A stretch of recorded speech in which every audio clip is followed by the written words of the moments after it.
Busy travel weekend for a lot of families making their way back home. While some are hitting the road, others are trying to fly into Tampa International Airport. But thousands of delays and cancellations are causing headaches for travelers across the country.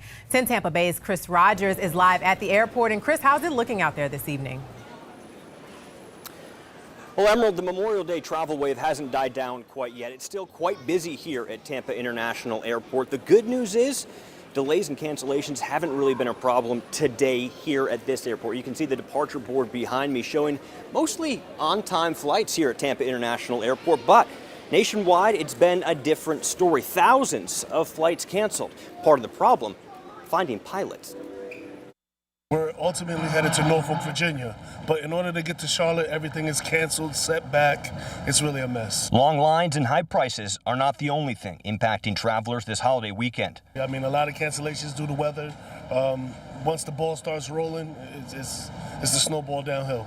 Over 6,000 flights were canceled nationwide over the weekend, more than 1,000 on this Memorial Day alone. Air travel has come back with a vengeance.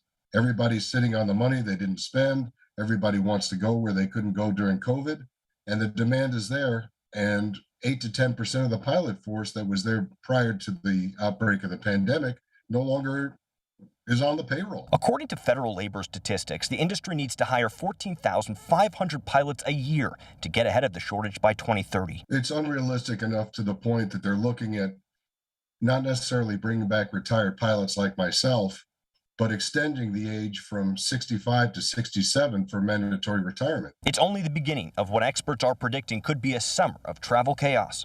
Strap in for the summer, hope for good weather, and leave yourself options in the event that you get stranded somewhere.